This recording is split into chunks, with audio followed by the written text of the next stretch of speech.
નમસ્કાર નમસ્કાર અને જય શ્રી કૃષ્ણ બધાને. આજે આપણે એક મહત્વના ટોપિક ઉપર વાત કરીશું કે જે ડિફાઇન કરે છે કે આપણે કઈ બાજુનું ટ્રેડિંગ લેવું. ખાસ કરીને શેર બજારની અંદર જ્યારે કોઈ પણ ટ્રેડ કરવા માટે આવે છે તો બે રીતે એને ડિફાઇન કરવામાં આવે છે. એક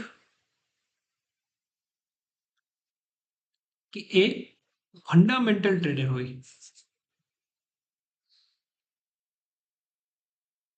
અને બીજું તો કે ટેકનિકલ ટ્રેડર. આ એક મહત્વનો ટોપિક એટલા માટે છે કે આ બંનેથી તમારે ડિફાઇન કરવાનું છે કે તમારે કઈ બાજુ જવું છે. હા, થોડું ઘણું નોલેજ આપણે બંનેનું લેવું પડે. એકદમ પ્રાઇમરી નોલેજ, પણ જે કહેવાય ને કે આગળ જતા ડેપ્થમાં એનાલિસિસ આપણે કેનું કરીશું એ માટેની વાત કરીશું. હવે મોસ્ટલી આપણે આગળ જતા આપણે ટેકનિકલ એનાલિસિસ બનીશું કે ટેકનિકલ વસ્તુ જોઈને આપણે સ્ટોક લેશું અને વેચીશું. ફંડામેન્ટલનું આપણે ખાલી ઓવરવ્યૂ લઈશું. ઓવરવ્યૂ એક જ, કેમ કે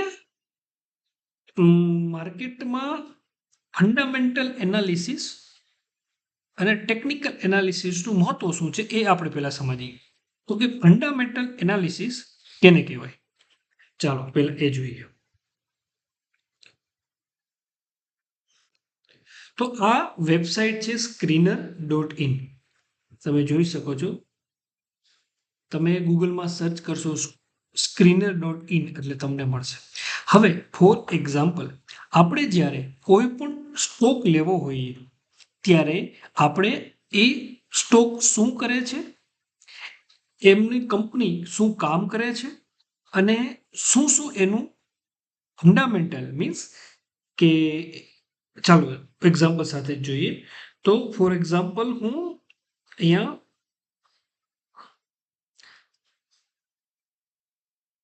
સર્ચ કરું છું.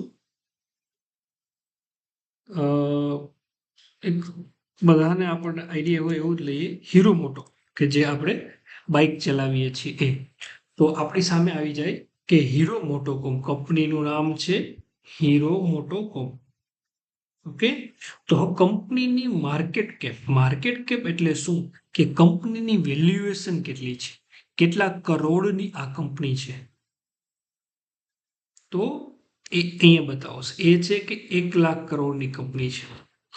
એનું પ્રાઇસ શું છે, તો કંપનીનો અત્યારે કોઈ પણ એક સ્ટોક આપણે લેવો હોય, ઓનલી એક, તો એ આપણને 5,091 રૂપિયામાં મળે.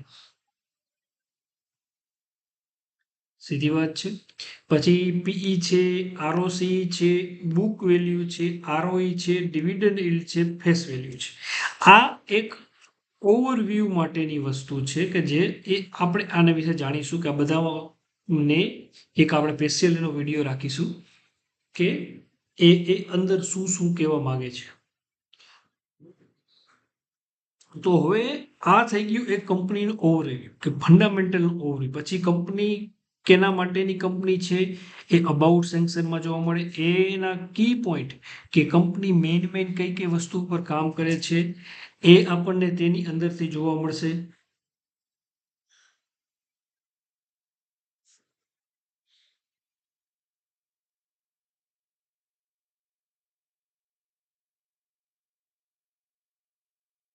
પછી કંપનીમાં સારી વસ્તુ કઈ છે, કંપનીમાં ખરાબ વસ્તુ કઈ છે, પ્રોસ એન્ડ કોન્સ. પછી આ છે એનું રિઝલ્ટ, આ થઈ ગયું ક્વાર્ટરલી રિઝલ્ટ. અને બીજું જે રિઝલ્ટ આવે એ ઈયરલી રિઝલ્ટ આવે કે એક વર્ષની અંદર કંપનીએ શું પરફોર્મન્સ આપ્યું છે, કઈ રીતે કર્યું છે, એ માટે બધું કંપની એ પ્રોફિટ એન્ડ લોસ સેક્શનની અંદર આપણને જાણવા મળશે. તો આમાં તમે જુઓ છો તો શું આવે છે, સેલ્સ છે, કંપનીનો એક્સપેન્સ છે, એનું ઓપરેટિંગ પ્રોફિટ શું છે, ઓપરેટિંગ પર્સન્ટેજ કેટલા છે, અધર ઇન્કમ શું છે, ઇન્ટરેસ્ટ કેટલું પે કરે છે, ડેપ્રિસિએશન શું છે, ટેક્સ પર્સન્ટેજ શું છે, એનો નેટ પ્રોફિટ શું છે,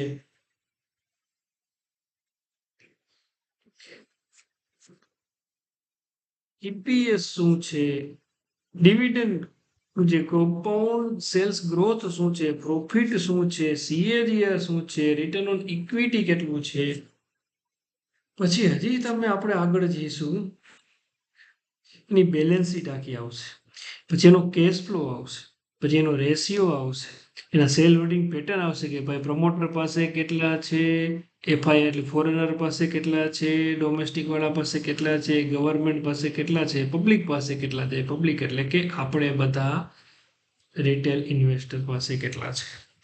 તો જેવું તમે આની અંદર જોયું તો કઈ ખબર પડી. પહેલી વખત કોઈ આવે તો એમ થાય કે ભાઈ આ તમે ક્યાં જંગલની અંદર મને લઈ આવ્યા છો. તો આ તકલીફ છે ફંડામેન્ટલ એનાલિસિસ વાળાની, કે સાહેબ એટલું બધું રીડિંગ કરવું પડે તમારે. અને આ એક સ્ટોકનો છે. હવે એવું તો છે નહીં કે તમે કોઈ પણ એક સ્ટોક જોઈને તમે કોઈકને કીધું ને મેં લઈ લીધો. તમારે તો બીજા એના કમ્પેરિઝનમાં કેટલા સ્ટોક છે માર્કેટમાં, 1 2 3 5 10 15 હજારો 1500 કંપની છે. તો બધાનું ફંડામેન્ટલ તમે કઈ રીતે કરશો, તમે એનું સર્ચ કઈ રીતે કરશો, કઈ કંપની સારી છે કઈ કંપની સારી નથી, આગલા વખતે આગલા યરમાં કે આગલા ક્વાર્ટર રિઝલ્ટની અંદર સારું રિઝલ્ટ આપશે જ એની શું ગેરંટી છે. કંપનીના જે ચલાવવાવાળા છે, ડાયરેક્ટર છે, CEO છે, એ બધા શું કહેવા માગે છે, એ કઈ રીતે કંપનીને જોવે છે, મેનેજમેન્ટ શું આગળ કંપનીને કરી જવા માગે છે, કોઈ ચેલેન્જીસ આવી છે ઇન્ટરનેશનલી ડોમેસ્ટિકલી, કોઈ GST વધારો આવ્યો છે, કોઈ બેન્ડ આવી છે પ્રોડક્ટની અંદર. આપણે જોઈએ છીએ કે અત્યારે ટ્રમ્પ સરકાર ભાઈ આ બેન્ડ કરી દીધું, ઓલું બેન્ડ કરી દીધું, એના ઉપર કઈ રીતે ચેલેન્જીસને મેનેજમેન્ટ લેશે. તો મેનેજમેન્ટ કેવું છે, મેનેજમેન્ટ પાછળથી રૂપિયા ખાઈ જાય છે, નથી ખાઈ જતું, એ સારા કામ જ કરે છે ને, એ ભાઈ પગાર લઈને બેઠા નથી રહેતા ને. એ બધી વસ્તુ તમે જ્યારે આ બધા ડેટા એનાલિસિસ કરો, બધો ડેટા એનાલિસિસ તમે કરો એટલે તમને ખબર પડે કે ભાઈ આ કંપની સારી હોઈ શકે છે. ક્યાંય કોઈ જગ્યાએ ગેરંટી છે નહીં, ખાલી આપણે ગેસ કરવાનું છે કે સારી હોઈ શકે કે ન હોઈ શકે. એટલા માટે જ આગળ આવશે એક મની મેનેજમેન્ટ કન્સેપ્ટ. કેમ કે ગેસ વર્ક કરીએ ત્યારે બધા રૂપિયા એક કંપનીમાં આપણે નાખી શકીએ નહીં. એ આગળ જોશું. તો આ એક થઈ ગયું ફંડામેન્ટલ એનાલિસિસ શું શું કરે એ માટે, કે ભાઈ એ બધા ડેટા જોવે, પાસ્ટના ડેટા, ભવિષ્યનો ડેટા કોઈ પાસે નથી, પાસ્ટના ડેટા જોશે. કઈ રીતે કંપની તમે સર્ચ કરીને ગોતીવા એ અલગ ટોપિક છે, કે એની રિસર્ચ કઈ રીતે કરવું, પછી કંપનીમાં પહોંચવું એ અલગ વસ્તુ છે. પહેલા આપણે રિસર્ચ કરીએ કે ભાઈ ગામમાંથી જાણ્યું, ગમે ત્યાંથી જાણ્યું, શું જાણ્યું, એટલે પહેલા આપણે કર્યું રિસર્ચ. એ રિસર્ચની અમને તમને 10 સ્ટોક મળ્યા, કે આ 10 સ્ટોક તમે હગાવાલાએ કીધા હોય, કે તમે છાપામાંથી જોયા એવા હોય, કે ઓનલાઈન સર્ચ કરીને જોયું હોય, કે ChatGPT એ તમને કીધા હોય. તો 10 સ્ટોક તમને મળ્યા. એ 10 સ્ટોકમાંથી તમે બધાનું ફંડામેન્ટલ એનાલિસિસ કરશો, ડીપમાં તમારે જવું જોશે, અને એના પછી તમે એને બાય કરશો. પછી જો તમારી પાસે હોય અને એને તમને એમ લાગે કંપનીઓ સારું નથી કરતી તો એને સેલ કરશો. આ કન્સેપ્ટ ફંડામેન્ટલ એ લોંગ ટર્મ ઇન્વેસ્ટમેન્ટ માટે બેસ્ટ છે, કે જે તમે 5 થી 10 વર્ષ 15 વર્ષ સુધી એકને એક સ્ટોકની અંદર ઇન્વેસ્ટમેન્ટ તમે કરો, એટલે માટે એ ટાઈપનું પેશન્સ તમારામાં હોવું જરૂરી છે. તો આ એક થઈ ગયું ફંડામેન્ટલ એનાલિસિસ. હવે આની અંદરના જે પોઈન્ટની આપણે જરૂર છે એના માટે પણ એક વિડીયો બનાવીશું, અને બધું જાણવું પણ જરૂરી છે. આપણે એમ નથી કહેતા કે નહીં જાણવા, પણ સ્ટાર્ટિંગની અંદર તમારે શું જાણવું જરૂરી છે એ બહુ મોટો પ્રશ્ન છે. કેમ કે નવું જ્યારે આપણે એકડા બગડા ચાલુ કરીએ ત્યારે આપણે કોઈ ગુણાકાર, ભાગાકાર, પછી બધી અલગ અલગ પઝલો આપી દઈએ તો આપણે સોલ્વ નથી કરી શકવાના. તો એટલા માટે આપણે પહેલા પ્રાઇમરીથી સ્ટાર્ટ કરીશું. હવે આપણે સમજીએ કે ટેકનિકલ એનાલિસિસ શું છે. તો આપણે એના માટે જઈએ tradingview.com. ઘણી બધી વેબસાઇટ છે. આપણે જે સ્ટોકની અંદર લે વેચ કરતા હોઈએ એની અંદર પણ અવેલેબલ હોય છે, પણ આ ત્યારે આપણે જનરલ ઓલ ઓવર વ્યૂ લઈશું કે ટેકનિકલ એનાલિસિસ કેને કહેવાય. તો હવે આપણે ટેકનિકલ એનાલિસિસની અંદર ઇન્ડિગો, જે આપણે ફ્લાઇટમાં બેસીએ છીએ, ઇન્ડિગોની ફ્લાઇટ, એ સ્ટોક છે. એનું આ લીટી દોરેલી છે ટૂંકમાં. હવે આને સમજીએ કે લીટું શું છે, કેવી રીતે છે અને ટેકનિકલ એનાલિટિક શું કરે. તો ટેકનિકલ એનાલિસિસ એક પેટર્ન હોય, આને કહેવાય ચાર્ટ પેટર્ન. આને કહેવાય ચાર્ટ. એ ચાર્ટની અંદર પ્રાઇસ બતાવે. 5,027 ભાવ વાલે છે, 62 ભાવ ગયો તો, એક જમાનામાં 5,000 ભાવ હાલતો હતો, એક જમાનામાં 4200 ભાવ હાલતો હતો, એક જમાનામાં 4600 ભાવ હાલતો હતો. આ થઈ ગયું આ ચાર્ટ આખું છે. હવે આનું સ્ટડી કરીને ગેસ વર્ક કરવાનું. અગેન સાંભળજો શું આવ્યું છે, ગેસ વર્ક. કેમ કે સ્ટોક માર્કેટની અંદર દુનિયાના કોઈ પણ માણસને ખબર નથી કે આવતી મિનિટમાં શું થવાનું છે. કે આ સ્ટોક ઊંચો જ જશે કે આ સ્ટોક નીચે જ જશે, એનું બધા ખાલી ગેસ જ કરી શકે છે. ખાલી આપણે ધારી શકીએ છીએ કે ધારો કે આ સ્ટોક ઊંચો જાય તો એનું કેલ્ક્યુલેશન કરીએ, એના ઉપરથી તમે નક્કી કરો ક્યાં જાય છે. તો જે આ બનેલી છે એને કહેવાય છે કેન્ડલ સ્ટિક. જે આ એક છે, આ એક જ ખાલી, એને કહેવાય કેન્ડલ. કેન્ડલ જેવી આકારની દેખાય છે એટલે એને કહેવાય કેન્ડલ સ્ટિક. આમાં પણ અલગ અલગ પ્રકારના આવે. એવું નથી કે ખાલી આ કેન્ડલ સ્ટિક એક જ છે, પણ એઝ મેં તમને કીધું એમ કે ભાઈ આપણે એક જ વસ્તુ ઉપર ફોકસ કરીશું, બધી અલગ અલગ વસ્તુ. આ જનરલી આ જાપાનીઝ કેન્ડલ સ્ટિક છે, જાપાનથી આવી છે. અને મોસ્ટલી મીન્સ કે 90% અબાઉ, મોર દેન 90% જે પણ સ્ટોક માર્કેટમાં જોડાયેલા છે તે કેન્ડલ સ્ટિક ચાર્ટ પેટર્નનો યુઝ કરે છે. અને કેન્ડલ સ્ટિક ચાર્ટ પેટર્નની મદદથી તે લોકો એનાલિસિસ કરે છે સ્ટોકનું, કે આ સ્ટોક આવતા દિવસોની અંદર વધી શકે છે કે ઘટી શકે છે. ચાલો થોડુંક હજી આની અંદર આપણે ડેપ્થમાં જાણીએ. તો આ જે કેન્ડલ છે એ કેન્ડલ શું છે, તો કે એ કેન્ડલ એક દિવસની કેન્ડલ છે કે આ એક દિવસની અંદર સ્ટોકે શું મુવમેન્ટ આપ્યું છે આ એ બતાવે છે. કે સ્ટોક એક દિવસની અંદર ક્યાં હતો, ક્યાં ગયું ને શું કર્યું. રેડ મીન્સ કે સવારે જે પ્રાઇસે ઓપન થયો, કાલના જે પ્રાઇસ હતું એ પ્રાઇસથી સ્ટોક નીચે ઓપન થયો છે અને ક્લોઝ પણ નીચેની બાજુ થયો છે, એટલા માટે રેડ છે. મીન્સ કે ભાવ ઘટ્યા છે એટલા માટે એને લાલ બતાવે, અને ભાવ જો વધે તો એને ગ્રીન બતાવે. એક દિવસની મુવમેન્ટની એક કેન્ડલ.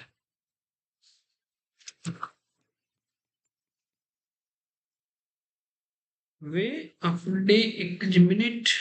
હવે આ એક દિવસનું એનાલિસિસ છે, એવું અલગ અલગ એનાલિસિસ આવે. તો અહીંયા આપણે જોઈએ વન ડે કેમ થતું, હા આવી ઇન્ટરવલ. અહીંયા તમે ચેન્જ ઇન્ટરવલ કરી શકો છો, દિવસ વધારી પણ શકો છો, ઘટાડી પણ શકો છો, મિનિટમાં પણ જઈ શકો છો. તો અહીંયા આપણે જોશો, અહીંયા ડેમાં સિલેક્ટ કરશો એટલે અહીંયા તમને દેખાશે કે ભાઈ તમારે 1 મિનિટની કેન્ડલથી લઈને 12 મહિનાની કેન્ડલ સુધી તમે જોઈ શકો છો. પણ જનરલ કે જે સ્ટોકનું એનાલિસિસ કરતા હોય, ફોર એક્ઝામ્પલ આપણે રિટેલ ટ્રેડર, એ જનરલી એક દિવસ, એક વીક નો ઉપયોગ કરતા હોય છે. એક દિવસનો મતલબ એક દિવસમાં એક વખત તો તમારે એક કેન્ડલ જોવી જ જોશે. જે સ્ટોક તમે લીધો હોય તે એક વખત તો જોવો જ જોશે, તો જ તમને આઈડિયા આવશે કે શું થયું. જો તમે એક વીક સિલેક્ટ કરો છો તો એક વીકમાં તમારે એને જોવી જોશે. એ સોમવારે એ કેન્ડલ ચાલુ થાય અને શુક્રવારે એ કેન્ડલ બંધ થાય. એનો મતલબ કે તમને એક વીક મળશે ડિસિઝન લેવા માટે કે આ સ્ટોક શું કરશે. હવે એક વીક પ્રમાણે હું પર્સનલી એક વીક કેન્ડલનો ઉપયોગ કરું છું. જેવો બધાનો ટાઈમ અને જેટલી કેન્ડલ મોટી, જેટલો સમય મોટો લે કેન્ડલ એક બનવામાં, એ તમને એક ચોક્કસ વસ્તુ બતાવે કે શા માટે એ એક પેટર્ન બનાવી રહી છે.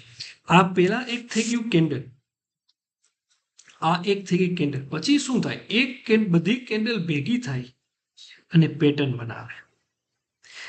પછી આપણે આગળ જશું ત્યારે એ બધું શીખવાનું છે કે આ કે અહીંયા છે, અહીંયા છે અને અહીંયા છે. આ એક પેટર્ન બની, દેખાય છે ત્રિકોણ જેવું.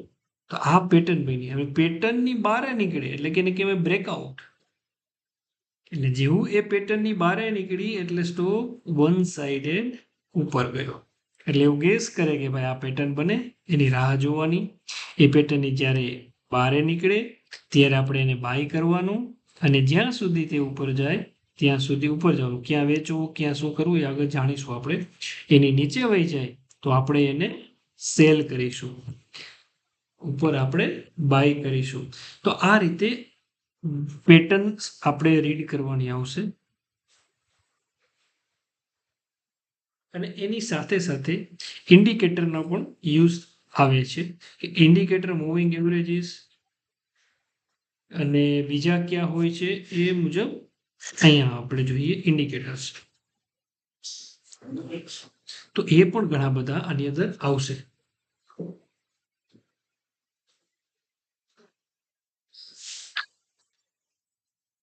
તો એ બધું આપણે ડેપ્થ એનાલિસિસની અંદર જ્યારે આપણે કરીશું ત્યારે આપણે એમાં જોઈશું કે કયું છે, શું છે, કેવી રીતે છે, એના માટે.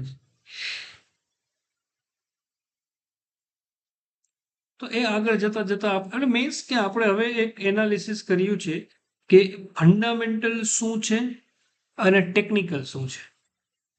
આ વસ્તુ શા માટે સિલેક્ટ કરવી જોઈએ અને ફંડામેન્ટલ સિલેક્ટ કરવું જોઈએ કે ટેકનિકલ, આ માટેનું આપણું એક વાત હતી. તો ટેકનિકલમાં ઇઝી શું છે કે ભવિષ્યમાં શું થવાનું છે એ આપણે આખું કોઈ કંપનીનું એનાલિસિસ કરવાની જરૂર નથી.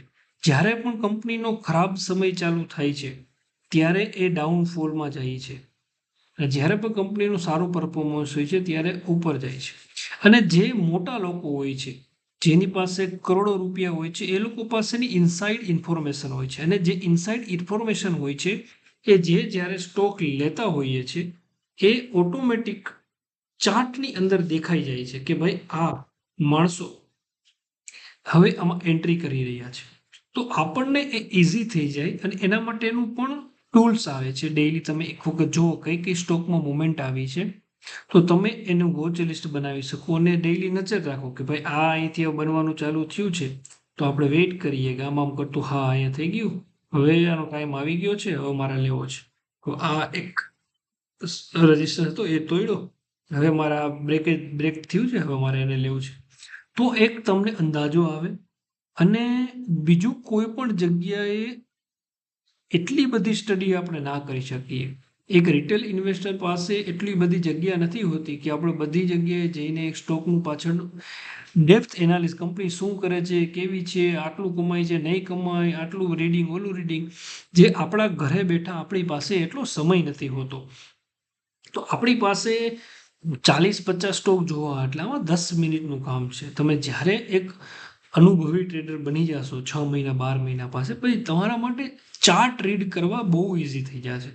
એટલા માટે એઝ અ રિટેલ ઇન્વેસ્ટર અને આપણે ઘરે બેઠા શીખવા માટે અને ઘરે બેઠા નાની મોટી કમાણી કરવા આપણે થોડું થોડું માર્કેટમાંથી કાઢવું હોય તો આપણે સેટ ઓફ રૂલ્સ એક રૂલ્સના પાલન કરીને આપણે કરી શકીએ. જ્યારે પણ આપણે રૂલ્સ ફોલો કરીએ છીએ, રૂલ્સ એટલે શું છે કે આ ચાર્ટને કઈ રીતે રીડ કરવું, ચાર્ટની કઈ પેટર્નને સમજવી, પેટર્ન કઈ રીતે બને ત્યારે આપણે લેવું, ક્યારે વેચવું, એ બધી ઇન્ફોર્મેશન જ્યારે તમને ખબર પડી જાય છે અને એ વસ્તુને તમે ફોલો કરો છો, એ બસ આટલી વસ્તુની જરૂર છે, એનાથી વિશેષ કાંઈ વધારે વસ્તુની જરૂર નથી. એટલે આપણે ટેકનિકલ ફંડામેન્ટલમાં જ્યાં આપણે જોયું તો ફંડામેન્ટલમાં તકલીફ જ એ છે કે ભાઈ એક કંપની મારે કરવા માટે મારે કેટલું બધું એનાલિસિસ કરવું પડે છે, કેટલી બધી માથાકૂટ છે. તો એ આપણે સાઇડલાઇન કરીશું અને ખાલી 2-4 ટોપિક મેઇન કે ભાઈ કંપની સારી છે ને, પ્રોફિટ કરે છે ને, ભાઈ નુકસાન તો નથી કરતું ને, કંપની ROI સારું છે ને, બસ વધારે બીજું કાંઈ નહીં. રિઝલ્ટ પ્રોફિટ જોવા જઈએ તો ભાઈ વર્ષે એ વધે છે ને, એનું સેલ્સ, એનું માર્જિન સારું છે ને, વાંધો નથી ને, અર્નિંગ પર એનો પ્રોફિટ છે દર વર્ષે વધે છે. તો કે હા, યર ઓન 10 વર્ષે તમે જોયું કે ભાઈ 2005માં જે 2,000 કરોડ 3,000 કરોડ કમાતી હવે 5,000 કરોડ કમાય છે. મીન્સ કે હા, પ્રોગ્રેસ છે એની અંદર, કંપની કામ કરે છે. હવે એટલું ડેપ્થ એનાલિસિસ આપણાથી નથી થાય કે કાલે શું થશે. અને ઘણી વખત એવું પણ બનતું હોય છે કે બહુ સારી કંપનીઓ હોય છે, એ અમુક વર્ષ સુધી એ ત્યાં ને ત્યાં પડી રહે છે. ફોર એક્ઝામ્પલ, આજ તમે સ્ટોક જુઓ ઇન્ડિગો, તો હવે એ સ્ટોક આટલો ટાઈમ સુધી એકને એક જગ્યાએથી ચાર્ટમાં નાનું લાગે પણ 2016 થી 2021 સુધી એકને એક ભાવની રેન્જની અંદર હતી, 1,500 થી 1,000 રૂપિયાની વચ્ચે જ હતી. હવે તમે વિચારો કે તમે આટલા વર્ષો સુધી એક જગ્યાએ રૂપિયા નાખ્યા છે અને પછી 2021માં તમને ખબર પડે કે આ કંપની તો સારી નથી, તો તમારું ઇન્વેસ્ટમેન્ટનું રિટર્ન ના તમને મળી શકે. તો એ વસ્તુ કામ કરીને આપે છે ટેકનિકલ એનાલિસિસ કે ભાઈ આટલા વર્ષ પછી જ્યારે આ સ્ટોકની અંદર મુવમેન્ટ આપવાનું ચાલુ થયું છે, પછી જ મારે એમાં બેસવું છે અને પછી હું એની અંદર કમાઈશ. તો જેવું તમે 2021ની અંદર 1,500 રૂપિયામાં ઇન્વેસ્ટ કરેલી વસ્તુ 2025ની અંદર 6,000 રૂપિયા જ્યારે થઈ જાય, મીન્સ કે 4 ટાઈમ્સ, 3 to 4 ટાઈમ્સ તમારા 100 રૂપિયાના 400 રૂપિયા, 300 થી 400 રૂપિયા બની ગયા. એ જ 5 વર્ષના ગાળામાં કે જે આગલા 5 વર્ષના ગાળામાં નહોતા બન્યા. અને એટલી બધી ધીરજ આપણી પાસે નથી હોતી. એટલા માટે આપણે એ વે પસંદ કરીશું કે જે આપણને દેખાય છે કે ના, હવે એ કંપનીમાં પ્રોગ્રેસ ચાલુ થઈ છે. તો એટલા માટે આપણે ટેકનિકલને પ્રેફરન્સ આપીશું અને આગળ જતા આપણે એક વિડીયો એવો બનાવીશું કે જેની અંદર ઓવરવ્યૂ આપણે ફંડામેન્ટલનો લેશું કે ફંડામેન્ટલની અંદર આપણે શું શું જોવાનું છે, એમાં માર્કેટ કેપ, પછી એ બધા જે વિષય આપણે જે જોયા હતા એ બધું કઈ રીતનું છે, શું છે, એનું આપણે એક ઓવરવ્યૂ જોશું કે બીજી કઈ કઈ વસ્તુ જોવાની જરૂર છે એ આપણે જોશું. અને વચ્ચે ગમે ત્યારે આપણને પ્રશ્ન થાય ત્યારે આપણે એને સર્ચ કરીને જોઈ લેવાનું કે ભાઈ આ વસ્તુ શું કહેવા માંગે છે. નોલેજ હોવું જરૂરી છે પણ એની અંદર ડેપ્થમાં ઉતરવું આપણે જરૂરી નથી. એટલે હું ખાલી એ જ પોઈન્ટ તમને ફંડામેન્ટલમાં કહીશ. ખાસ કરીને સ્ટાર્ટમાં જ્યારે તમે ટ્રેડિંગ ચાલુ કરો છો ત્યારે કે કઈ વસ્તુની ખાસ તમારે ફંડામેન્ટલ જોવાની જરૂર, એ પણ ક્યારે કે જ્યારે ટેકનિકલ માટે તમને કોઈ સ્ટોક નજર આવ્યો હોય, તમને 10 સ્ટોક પસંદ આવ્યા હોય, એમાંથી તમે સિલેક્શન કરતા હોય અને તમારે જોવું હોય કે આ 2-3 સ્ટોકમાં સારો ફંડામેન્ટલમાં કયું મારે જોવાની જરૂર છે કે આ કંપની કરે છે શું. એટલીસ્ટ કોઈ પણ આપણે ઇન્ડિગો બાય કરવા નીકળી ગયા હોય પણ આપણે ખબર ન હોય ઇન્ડિગો કરે છે શું, તો આપણને પણ મજા ન આવે કે ભાઈ શું કરતી કંપની હશે. તો એ જાણવા માટે પણ આપણે અહીંયા ફંડામેન્ટલમાં આવીશું કે કંપની કરે છે શું, કે એવું કોઈ બિઝનેસ કરે છે કે રેગ્યુલર છે, આપણી સમજમાં છે, નથી આવતું તો નહીં કરવાનું, જે આપણી સમજમાં આવતું હોય એ કરવાનું. તો આગળ આપણે એ જોશું. તો હવે આજનું મેઇન આપણે કામ કર્યું ફંડામેન્ટલ વર્સેસ ટેકનિકલ. ફંડામેન્ટલનો આપણે 20% યુઝ કરીશું અને 80% યુઝ ટેકનિકલનો કરીશું. અને એક એપિસોડ આપણે ફંડામેન્ટલનું કરીશું. એની અંદર જો વર્ક તમારે ઘણું બધું કરવાનું આવશે, પણ આરામથી મજા આવે એવી વસ્તુ છે. આમાં બીજું કંઈ નથી. બધી કંપની દુનિયાની શું શું કરે છે એનું તમને ઘરે બેઠા જાણવા મળશે. જ્યારે તમારી અંદર ઉતરશો તો તમને પણ પ્રશ્ન આવશે કે હાલે આવી કંપની પણ હોય છે, આવું પણ બનાવતી હોય છે, કેવું બનાવતી હોય છે. તમને વિશ્વ આખાનું નોલેજ મળશે અને એના ઉપરથી ટેકનિકલથી આપણે એને બાય અને સેલ કરીશું. કઈ રીતે ચાર્ટ પેટર્ન રીડ કરવી, શું કરવું, કેવી રીતના છે ચાર્ટ પેટર્ન, કેવી રીતના બનશે, એ બધી વસ્તુ આપણે આગળ સમજશું કે આ ભાઈ લાલ લીટી લીલી લીટી શું છે, એને રીડ કેવી રીતના કરવું. બહુ સરસ અને બહુ સહેલી વસ્તુ છે ટેકનિકલ. તમે ફક્ત 1-2 મહિનામાં જોતા રહ્યો એટલે તમને ખુદને આઈડિયા આવી જાય કે આમ જોવો ને એટલે કે ભાઈ જાય ઉપર હવે. અને એના ટૂલ્સ આવશે હજી આની અંદર મૂકવાના. મૂવિંગ એવરેજીસ આવશે, RSI આવશે, વોલ્યુમ આવશે. એ બધું જોશો એટલે હજી આના કરતાં સહેલું થઈ જશે. તો ચાલો આજનો વિડીયો આપણે અહીંયા સમાપ્ત કરી. આશા રાખું છું કે તમને ફંડામેન્ટલ અને ટેકનિકલ વિશેનું સમજ આવી હશે. અને જો કોઈ પણ પ્રશ્ન હોય કાંઈ પણ, તો કોમેન્ટમાં મને જણાવો કે મને આ પ્રશ્ન અહીંયા સમજાણો નથી. અને કોઈ પણ વિશે તમારે ડેપ્થ એનાલિસિસ ને ડેપ્થ વસ્તુ કરવી હોય કે ભાઈ આના માટે તમે મને વિડીયો બનાવીને આપો, તો એ પણ આપણે બનાવીશું. બસ મને કોમેન્ટમાં તમે જણાવી દેજો એટલે આપણે ધીમે ધીમે આગળ એ વસ્તુ સોલ્વ કરતા રહેશું. ચાલો, જય શ્રી કૃષ્ણ બધાને.